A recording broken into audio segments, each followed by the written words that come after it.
Okay. Hi there, well I'm delighted to be here with a double act today. Unusually. Stephen Thea and Leon Thea. I wonder if you want to introduce yourselves, because I could, but just if you want to briefly introduce yourselves. Yeah, well I'm Stephen Thea. I have been recently joined the British Library as their entrepreneur in residence, which involves, I suppose, primarily helping fledgling new businesses start off and grow. That's primarily what I've been in business for ever since I was a very young kid. Yeah. And we have, I don't know, 60, 70 projects or more at any given time throughout the world. Primarily Brazil, USA, and Europe. Great. And I'm looking forward to going into a little bit about that story and how it all began. And Leon? Yeah, I'm Leon Fear, and obviously Steve's son, and I came into business, I suppose, quite an early age, really. Probably 9. Probably 9, yeah. And I've always been involved in business, always had an interest in business, and wanted to get into different businesses from a young age, really. So I've been involved, and we work together, which for us works very well. Quite unusual, perhaps, in a family business. They either tend to work very well or they don't work at all, and we're lucky that for us it works very well. So yeah, I think that the main thing is that when I started off in very difficult circumstances as a young, because you started at 15, I understand. Well, I started my first business when I was 15. Yeah. But prior to that, I'd always worked. But I had quite difficult family circumstances as a child. Didn't really have any education. Any formal education to speak of. But what I did was my mother had taught me to read at a very young age, and effectively what I'd done is, what I did was use the libraries to educate myself effectively, because I had a great love of reading, which is probably the reason why today I'm involved with the British Library, because it meant so much to me to be able to get an education that wasn't a formal education. It wasn't structured, other than the structure I created for myself. So growing up was quite difficult. So business and trying to make money was as a young kid, because we didn't have any money. I was brought up on quite a big sprawling council estate, and as many others have been. But so that was quite a difficult time, and I didn't really have any role models other than what I created myself. And was business born of necessity because you needed to move yourself further forward, or was it just... No, well, I think yes. I mean, certainly it was from wanting to make money even as a kid, because what that did for me was gave me an opportunity to be free. I've always believed that if you have got money in your pocket, it doesn't matter about how much it might be, but if you've got enough money in your pocket to be able to get on a train or on a bus or on a plane or in a car, you can go to the zoo, but you can't go into a zoo and look at animals if you don't have any money. So even to that level, you need money. So for me, it was quite exciting. My big motivation has always been projects, and so because of that and the lack of parental control and parental input and hyperactivity, I've always been, even now, I not quite as much now, but I was. And then when I had my kids, my daughter, who's slightly older than Leon, and Sass, and then Leon. And Leon was always interested from a very young kid in coming with me, and in those days we used to go off, and I'd come to London for board meetings, and we had quite a substantial business even then, and Leon would come, and we've always been mates. We've always been mates. It just works well for us.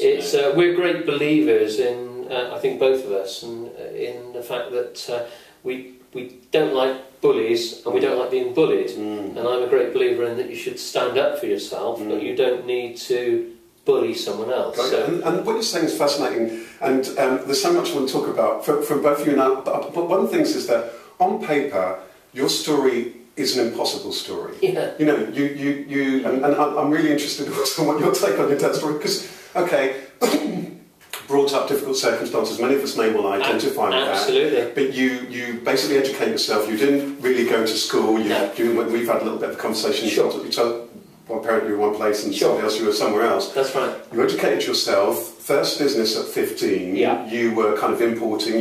You spotted an opportunity. Yeah. And over a period of time, you developed that. You know, your very first business, I understand, you've got a group of local kids who kind of help you kind of create something. Yeah, they were my factory, my manufacturing outlet. And people would then say, however many decades on, 60-odd businesses, that they'd say, it's an impossible story.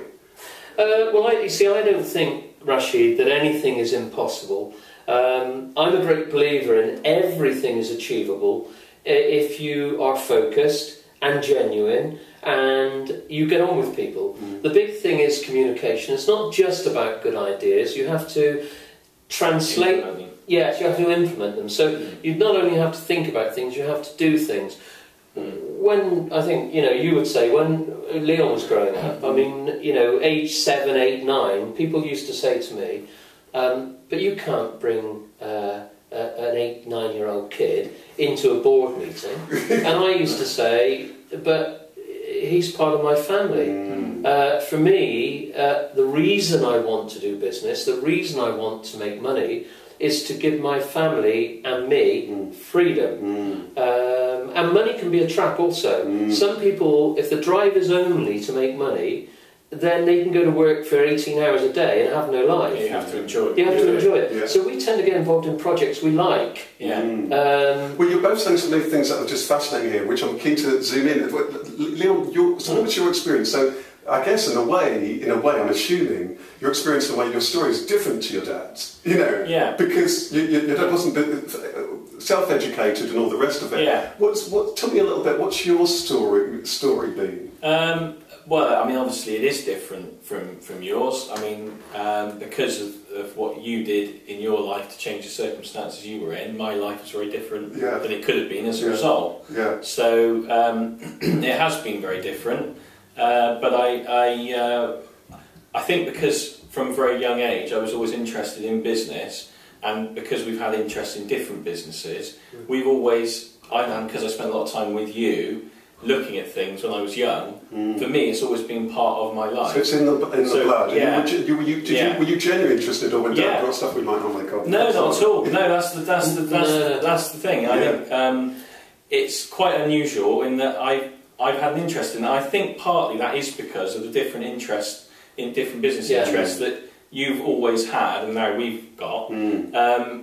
Because if, for example, you had a business running a hardware store or chain or something like that, I may or may not have had an interest in that. But because there's different things, property, hotels, all sorts of different industries that we're involved in, and always have been, there's always been an interest. So I think if it had been one-dimensional, it may have been different. I may have not had an interest in whatever the specific business was. So I'm curious also to know, I'm also curious to know, did you go to school? Because your dad... Yes. I did go to school. I did go to school, and you're a big believer in education, probably largely because you didn't really have one, had to do it yourself.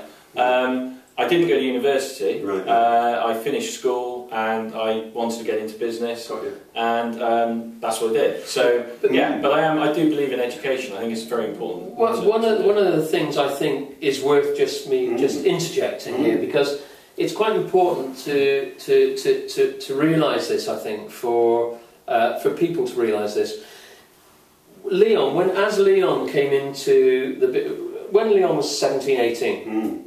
He said to me, look Dad, I don't want to go to university, I want to be involved in the business. Now, I never gave any of my kids pocket money.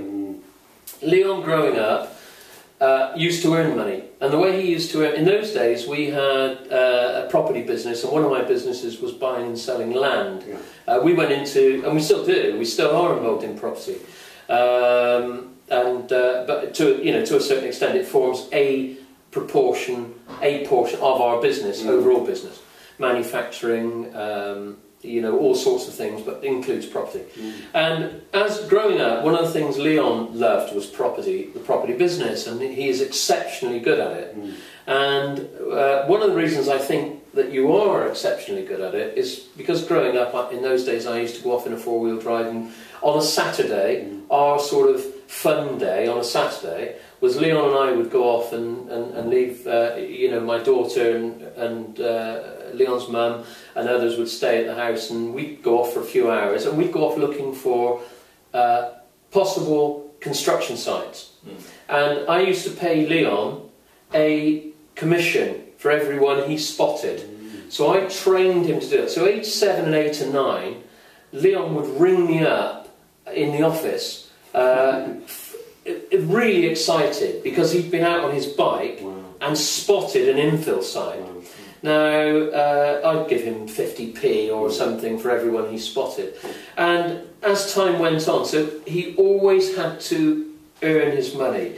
And in fairness, people sometimes say to me today, oh yeah, well, it's different for Leon. He came into the business and, and that was it. It wasn't like that, because I have never given Leon a penny. One thing, an old banger when he was 17, when he passed his test, to drive. Because I'm a great believer in you have to learn to earn. Yeah. I want to explore all of this, and what I'm going to do is pause the camera a minute to come back to part 2, because I suspect that we're going to talk about lots. But the kind of things I'm going to talk about a little bit about is what is business, and I want us to, in a way, break down what business is actually about, because I'd imagine that when you started, you just found yourself doing things, probably didn't even know what business.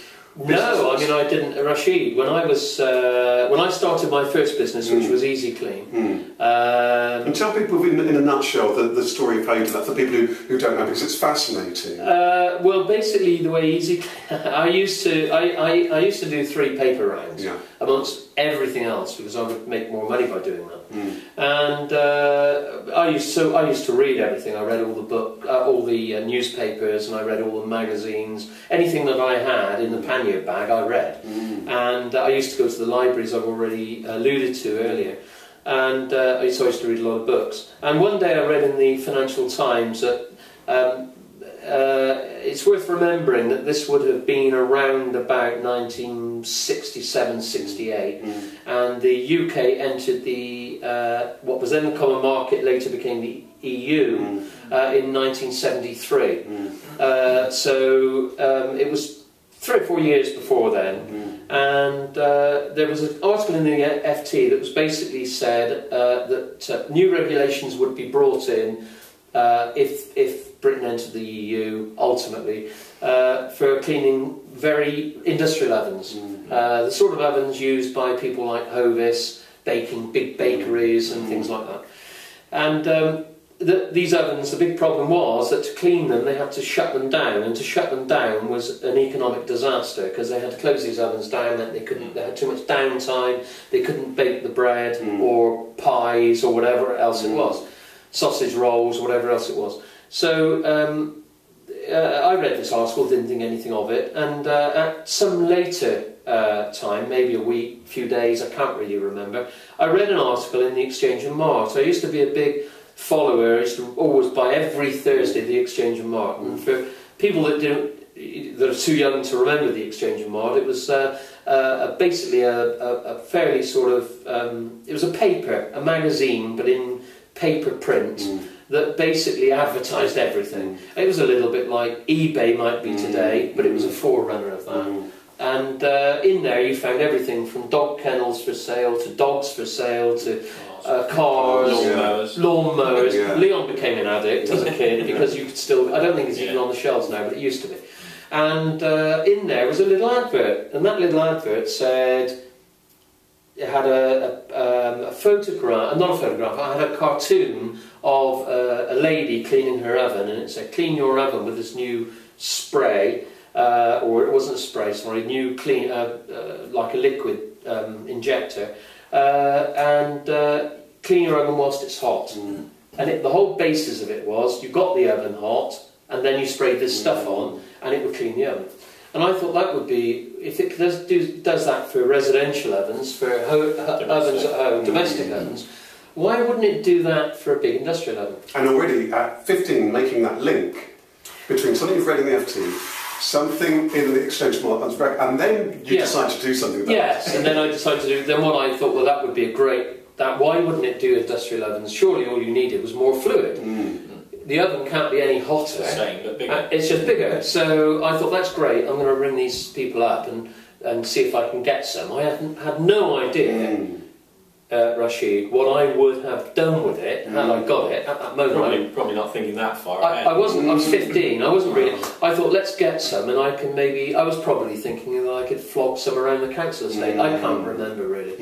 Anyway, I decided I would contact the people, and then I looked, and something really hit me, and that was that the people advertising it were in the US. They were in America. They were in New Jersey, and I thought. I mean, America was such... Bearing in mind this was in the 1960s, America was like... People weren't even travelling to Spain on holiday. I mean, America to me... My dad... I lived in a one-bed council flat. My dad and I shared the same bedroom. He didn't have a fridge. He didn't have a car. We hardly had a carpet. He certainly didn't have a telephone. So I thought, well, you know, how the hell am I, a kid from... I don't know anyone. How am I going to get a hold of America? I mean, you've got to ring America. I mean, there was a phone number and there was an address. And ultimately I decided that I would try and give them a ring. And I hadn't really ever used a phone. But I went to the call box, a red phone box. It was at the end of our street. And what I love from the story that you told me last time is that then there was ensued a series of conversations with you via the operator to get to these Joyce. Joyce, to get to the Americans, and then you persuaded the American firm who produced this stuff to let you produce.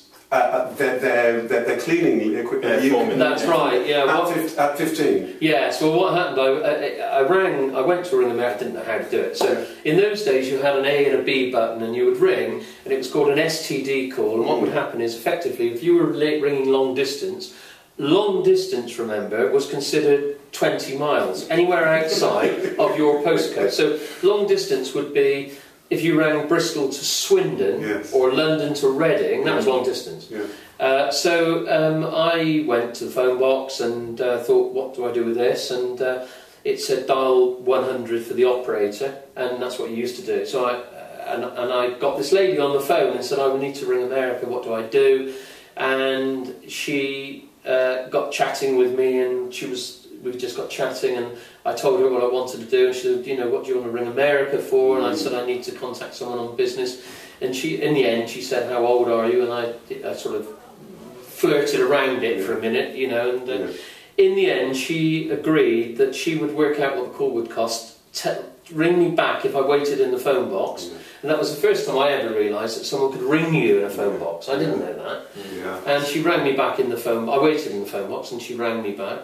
And she told me how much I needed, and I went up to the local co-op and changed some money that I had into the right number of coins, and went back, and the phone box, I think there was someone in the phone box initially, and I waited, got the phone box, and I dialed, and she told me who to ask for, Joyce Thompson, and I did, and it was an exchange. They used to have these exchanges, I didn't, I had no idea where she was. And it went to the exchange, and she came on the phone, and she told me how much to put in.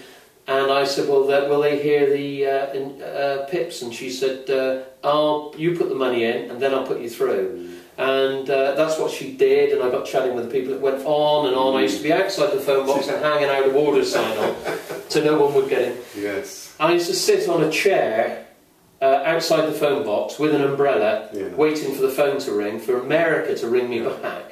And I got through to these guys. They were two brothers that owned this, had this business, and they had done a pilot ad. They tried an advert in the UK to see if there was any interest. It was, and I picked up on it, and they'd had no other response to it.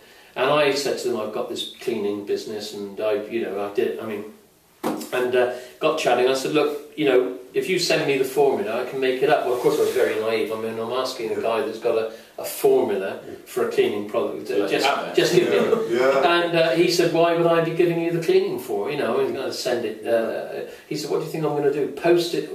So I said, well, why have you run the advert then? And he said, well, because it was a test ad. And I said, but surely you want to do business in the UK, otherwise you wouldn't have placed the advert. And he said, well, yeah. And I said, well, I'll do it for you. I'll be your UK distributor. And I think I said agent, manufacturer's agent, because I had read in a book in the library that was what I should say. And so I'd gone and got a book on exporting from the local library and export-import, and thought that's a good terminology, and that's what I did. So he then said, no chance, and this went on back and forth for weeks and weeks. And in the end, he said, right, I believe you. And I said, look, I won't let you down. If you send me the formula, I will produce it, we will agree a royalty, and I will pay it to you. I said, and you went off and you read about royalties. I went off and read about what I should offer, and we did a deal, and in the end, him and his brother, they sent the formula over and told me how I should make it up. In actual fact, it was relatively simple, and my dad had a tool shed on the council estate that was amongst lots of other tool sheds off the tenement block, and I started this stuff in a big bucket and tried it, and got some of the other local kids to give me a hand, and we started making it, and I started then the next part of the story is I had to get it into the manufacturer, into the users, the people that would use it, and thereon came another difficulty. How did I, as a spotty 15-year-old kid with no money, no bank account, no car, no contacts, no real knowledge, approach people like Hovis? And that's another story. It is another story, and it's remarkable, but yet it happened. I almost want to be crazy and fast forwards to now, and then pick up some of the in-between. Tell us a little bit about, and Leon, I wonder if you tell us a little bit about the businesses now, because something extraordinary, isn't it, that you talked about starting off from there, and then everything that's ensued has ensued. As you were speaking then, it made me think about, there was something about that story that, okay, everyone's story is going to be different, but resonated with anybody with any kind of a business idea. Because somehow there's going to be all of these steps, all of these hurdles that one has to take. And it's going to require the courage, the foresight, and all the rest of it. But I just want to talk a little bit about the businesses now. You're both involved in business. Tell us a little bit about the Fiat group of companies now, because it's completely different now. Oh, well, yeah, it's a completely different story. I mean, obviously, as things go on, you know, things come up and ideas come up. We're currently doing we're involved in all sorts of things, from very small startups to much bigger projects. We're currently working on a project down in Brazil, which I can't go into at the moment because it's something we're working on and is being developed. But it's a $2 billion US project that we're working on, partly in conjunction with the Brazilian government, and partly but it's a commercial project. That's something that we're hoping to do with the Brazilian government. So this is a new thing that we're working on. So that's that. That project's going to require 350-400 million of equity going into it. And on the other hand, we're working on a goat meat breeding program. Which is primarily because we are great believers that goat meat and all the products that come from goats, it's a good business to be in, and we believe it's got a place in the food chain. So we're developing that.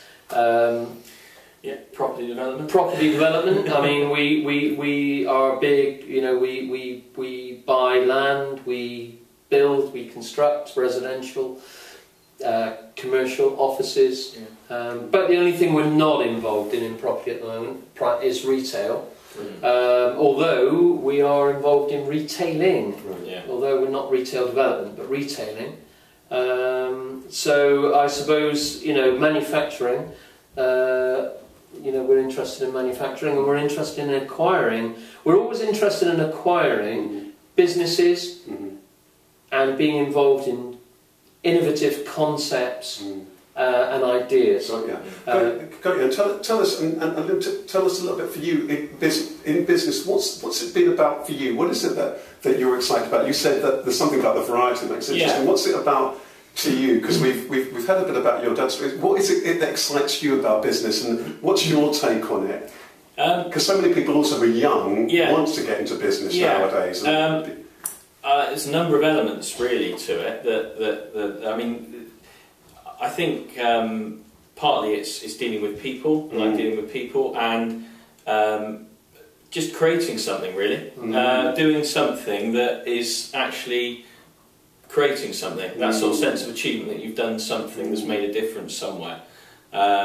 And I enjoy that really, that aspect of it. And how much of the businesses are where it is that you guys have come up with an idea and a concept and you've followed it through, and how much of it are where the business where you've gone in, you've acquired, or what's the... Quite a mix really, isn't it? It's quite a mix. I would say it's probably more concept, our own ideas. Yeah.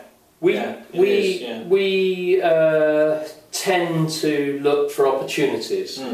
We're not really corporate animals. I think that's something that most people would think. Maybe they might, people that don't know us might think that we're not really. We're not really people that we're not corporate. We're innovators. We like to think of new ideas, things that will benefit people, and we're a great believer in karma. Both of us, aren't we? Yeah, absolutely. So doing things that work and where there's a feel-good factor. And this is fascinating, isn't it? Because many people, when it comes to business, feel. I mean, we in a way, there's quite a lot of different myths that are being exploded here.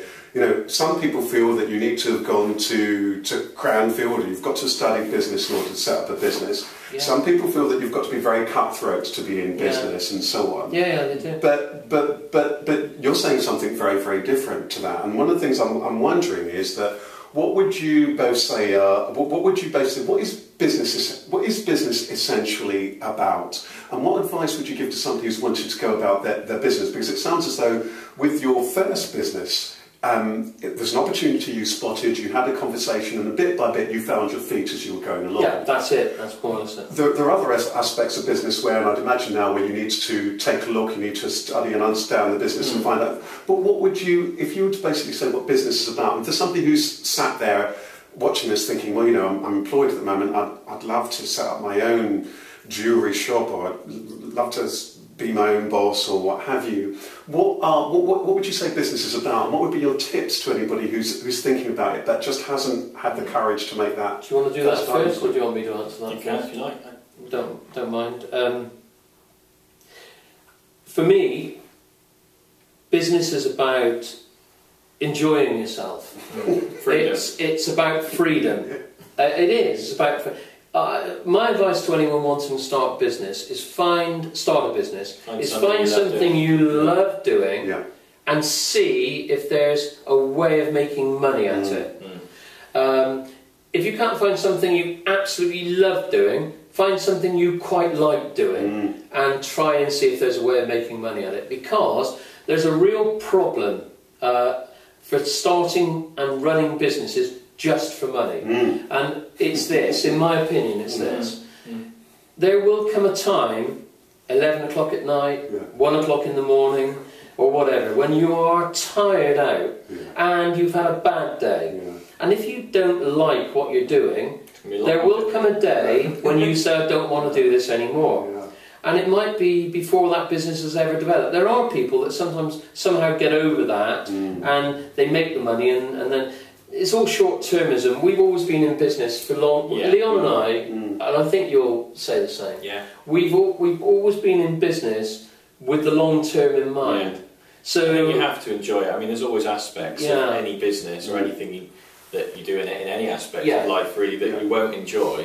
And obviously you can't just give up at the first turn and think, well, I don't enjoy it, I'm not going to do it. But most people do. And then what should they do? So you've found this thing that you enjoy, hopefully and then what should you do? Because some people haven't got the first clue. What are the things that you should then, that your feeling is that you should do? Because some people feel that you need to complete it. Some people just say, go for it. Some people, test it. My advice to anyone see if there's a market for it. To see if there's a market for it. Make sure that if you're in a job and you have an income, particularly if you have responsibilities, family or whatever, but you have a responsibility to yourself anyway. So if you have is to stay in that job, keep working at that job, do your best at that job, stay there.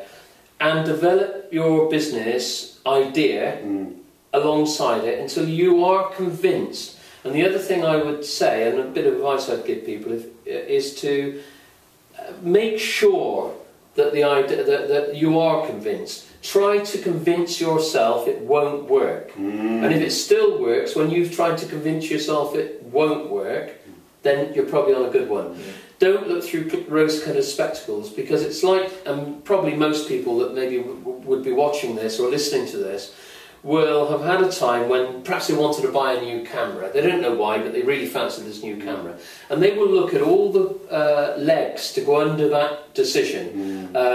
If I had a new camera, I could photograph my children. If I had a new camera, I can photograph my parents. If I had a new camera, I can photograph the dog, or whatever it might be. Or I can use it for my work, so I need a new camera. Easy to talk yourself into. You're talking yourself into that new camera. You will find all the reasons why you should have it. A good way of protecting yourself against that is to try and find reasons why you shouldn't have it. And then, if the overriding move is still to want to do it, you've sort of analysed it, you've been your own devil's advocate. And I think that's quite important, and we tend to do that all the time. Look and say, whoa, what's the worst case scenario? You know, what, do we really want to do this? And I'm also a big fan of this thing about whatever it is you're wanting to do, finding the right team. Now, I'm not necessarily talking about people who are necessarily employed or whatever, be it that you need somebody that you choose to go into business with somebody, or be it that you need to find the right accountant and so on, because very often people feel stuck in this mentality that they have to do it by themselves. And I'm a big advocate of finding just good people, full stop, and then good people with the kind of expertise that it is that you need. I mean, tell us a little bit about the journey that people may well go on, just very briefly in terms of that side about getting the right kind of expertise, because depending on the nature of the business that you're setting up, it's going to set up all sorts of different things that you need to explore. I mean, I think one of the important things is to remember that you know, no matter how good you are in this world, doesn't matter how good any of us think we are at anything, there is always someone better. I remember the story, I'm watching, in fact, Mike Tyson, the boxer, in his first fight, and thinking, whoa, no one is ever going to beat him, ever. And yet someone comes along and knocks him out. So, even though it was a few years later, admittedly, but the reality is there's always someone better. So, better not to be an expert or think you're an expert at everything. Sure, find out as much as you can, but there will be someone that knows. So try to find someone that knows the bit about what you want to do better than you do. And don't be afraid to ask. I was going to say, ask the questions. Well, it's like because there are loads of experts, or so say experts, and it's easy, I think, if you're starting something to listen to the first person that's got an opinion, and then you follow them. That might be their opinion. It might not necessarily be the best advice. No, that's you have right. to ask really difficult questions and make sure you're getting the answers that you think you need, rather than just somebody's view. And that's such a good point, isn't it? Because so many people have this idea and they tell their friend, their spouse, whatever. It's important to get the right advice from the right people. Ask the family about the family-related stuff. Ask the experts about the experts. Pub talk is cheap. I mean, if you go into a pub, there are often plenty of people that are prepared to tell you just exactly how you can cut someone's leg off. Unfortunately, that person is rarely a surgeon. They might be a forklift truck driver or a businessman like me, and they're not. I don't know how to cut someone's leg. I'm just a businessman, you know. But everyone's got an opinion, so make sure you get the opinion of someone that really knows. And tell us, and I want to, before we close, talk a little bit about Rich Lightning, but tell us the financial side. And I'll admit, you know, when I started business, I didn't know anything about business. My background was PR people and so on, and I was just good at the people bit, thank goodness, and found a business around that. But lots of people, tell us a little bit about, because business people will tell you the most important thing is going to be cash flow and to a simple degree, understanding the numbers. What advice is a very simple advice you would give people around that? Because again, different businesses are going to have all sorts of financial variables. We're talking about this outside. For somebody who, perhaps even yourself when you were 15, can you give us the because people generally are an expert in what they're passionate about. How is it that they learn those business essentials? Well, there are 2 or 3 absolute essentials, in my view, if you're going to be successful. 2 or 3. That it doesn't matter what business, what industry, what sector you're in.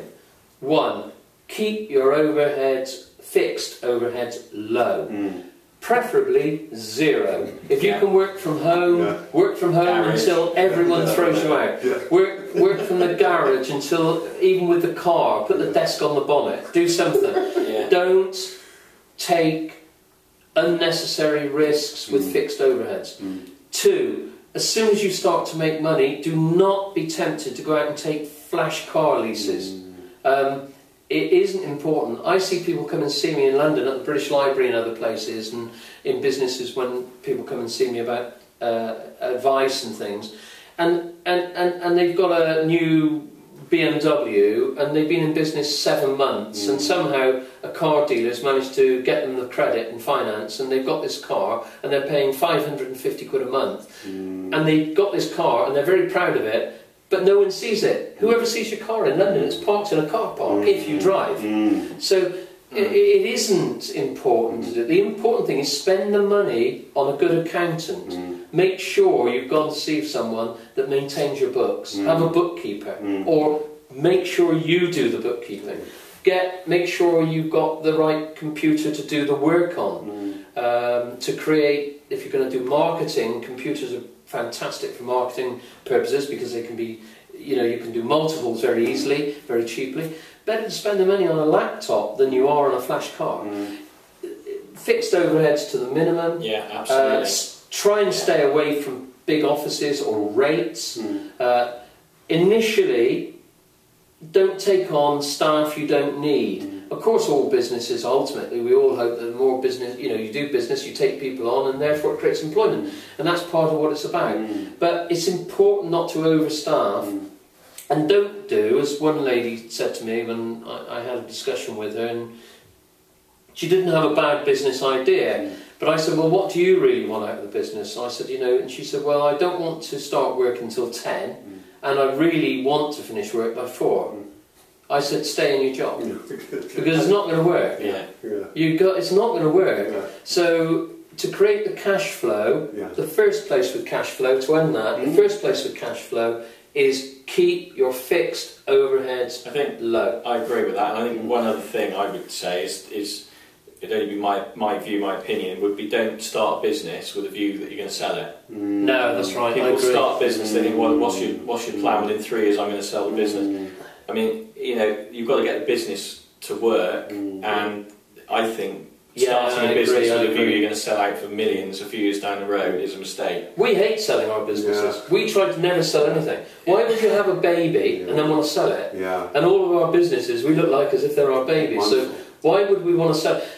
In the end, maybe there's something. I think what it is that, I think there's nothing wrong with selling a business, but I think if that is your goal, then you're probably not passionate enough about it to probably reach that goal. There will come a time when you want to sell. Yeah, but it's being driven enough and having the right mindset to actually get it to that state. I mean, I'm sure for some people that works, but that would be my opinion. Well, you know what? Speaking to you both is just such a pleasure. I could speak to you forever. But before we close, I want to just ask a little bit about this entrepreneur in residence thing. We're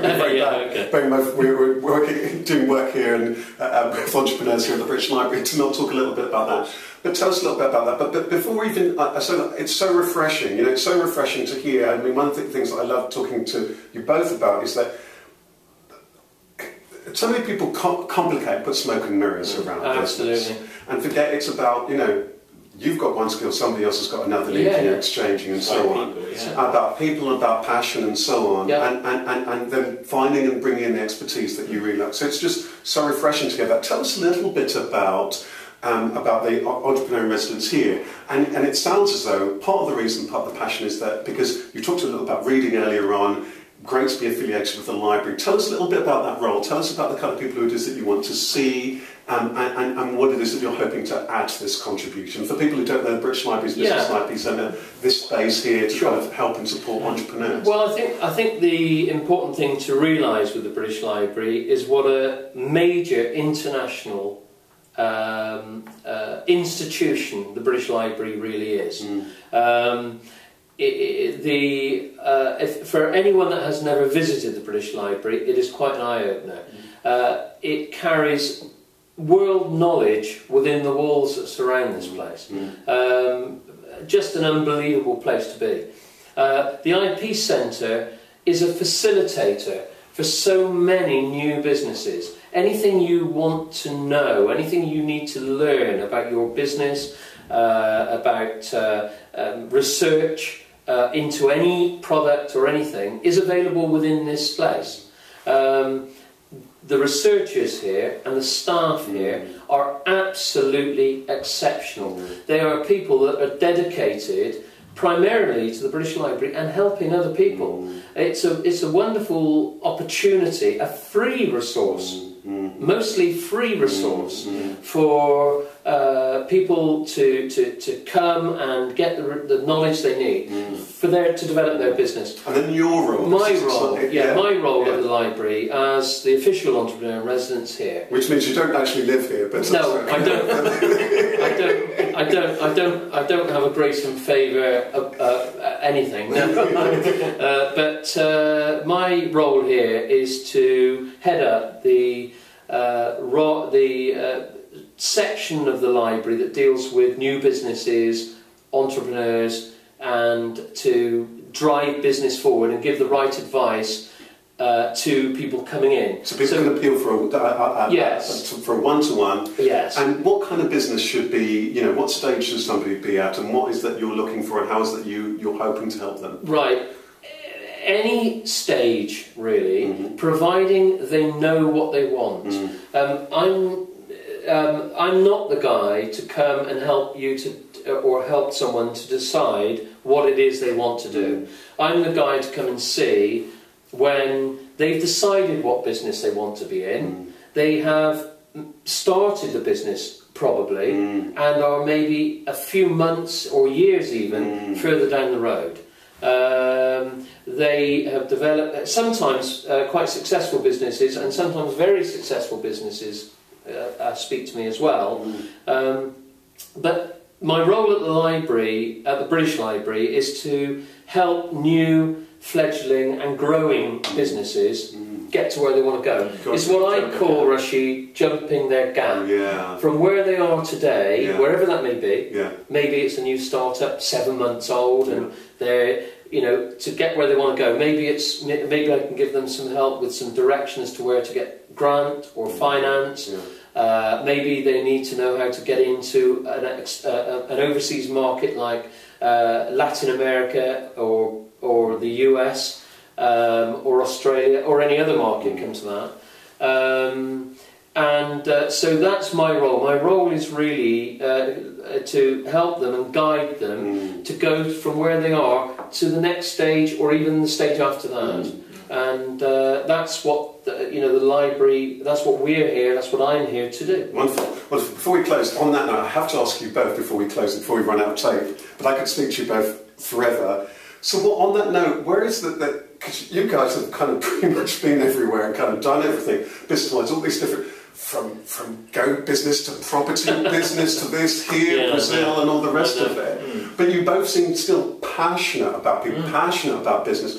What is that you're wanting? Why are you in business? And why are you both in business still? And what is it you're wanting to do? And what is it, the legacy that you want to create? You can tell I'm a coach, can't you? I have to ask that kind of question. Well, first and foremost, for me, I'm in business because I enjoy it. To be honest.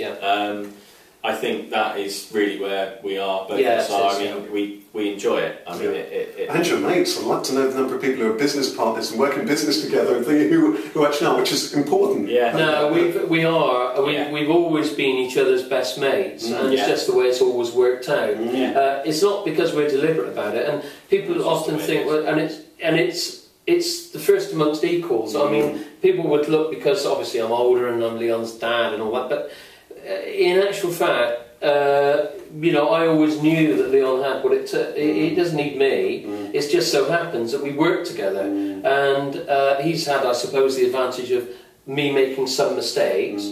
But absolutely. I think we always, we get on. We talk about most of the businesses all the time. We're on the phone. We text and email as well all the time. But we're great users of the telephone. We love to ring. So we look at everything and we discuss everything, and I wouldn't be in business with anyone else, and I wouldn't appoint anyone else or trust anyone else more than I trust Leon. Not trust in terms of, but I mean in terms of ability. I know that if Leon's doing something, I don't need to worry about it. He knows, I hope anyway, that if I'm doing it, he doesn't need to worry about it. Whichever one of us is doing it, we fully trust each other. Wonderful. And what do you want that, you know, when people, and also but people will write in however many years' time, what do you want people to say? Or when you've even just left the room, what do you want people to actually say about yourselves and your contribution to business and as human beings? Well, I certainly would hate anyone to use the label arrogant or our way isn't that way. Yeah. We would prefer to work with people. Yeah. All the people that, I hope anyway, that the people that are associated with us in business, and there will be lots that will watch this probably, and so they'll have their own comments, but... this will be on YouTube, so they can just comment. Yeah. Well, they probably... I mean, in business it's very difficult never to cross anyone, but we have got a lot of friends, and... you know, we prefer to work with people, and we never ever, even amongst just ourselves, talk about people working for us. We always talk about people working with us at whatever level, because in society and in life, I think we both believe the same thing. Definitely, the road sweeper has as big a place to play in what we're doing as I do, Leon, you, or... Everybody's got a part to play. Everyone has a part to play. We're all part of... An interesting way of looking at it, and it was something I looked at the other day, is it's a bit like the world. If you look at the world and you see the way the world is, we see the UK, and then you see France, and then you see the US and all that. But actually the world's all linked beneath the waves. And we are all linked beneath the waves. I couldn't agree with you more. All the UK is a mountain out of the water. And if you go down the bottom of that mountain along the seabed and come back out, you come out in Toulouse. Yeah, I love that. So I love that. You know what, I just think that's the most wonderful place to live, because I love that. You know, sometimes I used to think, when you look at the world as a landmass, and that literally is a jigsaw puzzle, and it is of one, whether you look at it, ultimately everything's interconnected. Absolutely. Of course it is. Of course it is. We are all the same. It makes no difference. There are goods and bads in every sector of society, and amongst people, and generally people want to help. You see, if someone's suddenly in trouble, it's quite surprising how many people try to help them. You know, you do not need in business to take advantage of someone to be successful. What you need to do is, it's all about it. Of course it's competitive and you're trying to do this, but it needn't be, you don't need to make it nasty, it can be beneficial. Look at all the inventions and all the great things, electricity, the telephone we talked about, all those wonderful things that have been invented. Why were they invented? And what was wrong with the person that invented them making money and having a good lifestyle from giving that to society? You know what's that's really, the karma. And what's wonderful about this and this karma aspect, and it's something that's very dear to my heart, and you know, so it's just music to my ears to hear what it is that you're saying. It really excites me, because it almost looks as though we can look at business for a new lens. I guess for a long period of time, I think we should. And we're in an age, isn't it, where business, even the capitalist system that we live, is getting a bit of bad, but there's an opportunity for us to look at it from the perspective of why are we here, what is it that we actually can do and contribute, make a living and be of service to others, is what I'm hearing. What I believe, and I know Leon believes, because he says it all the time, you know, we believe that the more you give, the more you get. The more the more you put in, you know, someone will say, you know, that person's a very lucky person, or that person's an unlucky person. Basically, really, the harder you work at being a human being, the more likely you are to be lucky. I couldn't agree with that more. I really believe that, because people want to work with you.